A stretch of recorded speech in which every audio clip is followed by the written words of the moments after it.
because my next question is around that. But before that, I'd like to summarize that being a confident teenager to having to deal with different perspective while you were growing up, with also challenging and putting yourself out there and dealing with all sorts of different perspective of what people thought about you, to, just going with the flow, taking up your first job, and now being the founder of an online business space. You have definitely achieved a lot. But in this entire journey, if you would like to share that one moment of failure in your life which hit you very hard and it took you a lot of time to bounce back from it, if you could share that one moment, be it personal or be it professional, and from that moment, while you tell us that story of yours or that incident, what was your 3 top learnings for our audiences today? Yeah, sure. No, it's a good question, Ishani. So, tough time when I was 24, 25. I was working in a financial services business, and as a BDM, essentially, or business development manager. My mum got diagnosed with a glioblastoma, which is like a form of brain cancer. She'd never been diagnosed with anything before. One day she found out, and I think it was from the day that she found out, or got the test result back, within 6 months she passed away. So that was probably a really tough thing. Growing up, basically lived with mum and my sister pretty much all our lives, and very, very tight-knit family. And before you know it, one day she was gone. So that was something that was really, really challenging, because I'd never imagined a world of what would look like if she wasn't there. And I'm sure my sister was the exact same. So that was really challenging, because I think for anyone out there, especially in the audience, if you were just looking at things in career, financial, that sort of aspect in isolation, that already has all of its challenges in itself. And let alone any other challenges that you would face in relationships, in your family. So that certainly was really challenging. But I think in saying that, again, that becomes a big motivator, because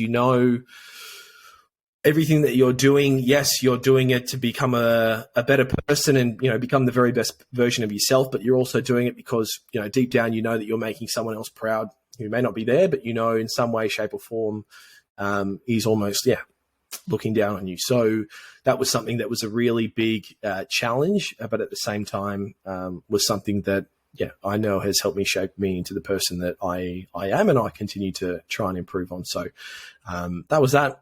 In terms of tips for the audience out there, I think,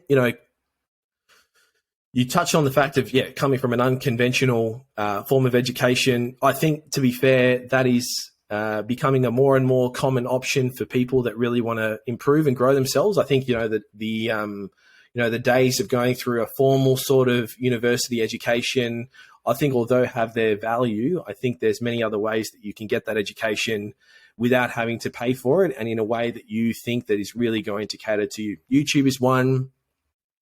There's so many other platforms. Skillshare, LinkedIn Learning, meeting with people, catching up face-to-face or by Zoom, or even doing an initiative of what you've done yourself, Ishani, like by having a podcast. I think a lot of people that you speak to typically start off podcasts for the purpose of learning and being able to connect with other people, and there's a reason to. So all the credit to yourself for doing that. So probably knowledge is out there if you want to find it, and in the way you want to find it, and generally a lot of it is free. The second thing is, you can do anything out there that you want to do. And I think sometimes, working in certain environments, it can be very easy for someone to tell you, okay, that's not the path for you, or, you don't have the skill sets, or you haven't got the tertiary education, or you're not in the right networks to be successful in that. But again, if you personally like that and you enjoy being in that environment, that is the drive in which is going to take you there, as long as you're willing to commit to it, go through the trial, go through the error, and understand that things will necessarily take time. But eventually you will get there, and you will get there with all the learnings that you'll get along the way, and also as you continue on in that path. So essentially you can do anything that you want to. The third thing is basically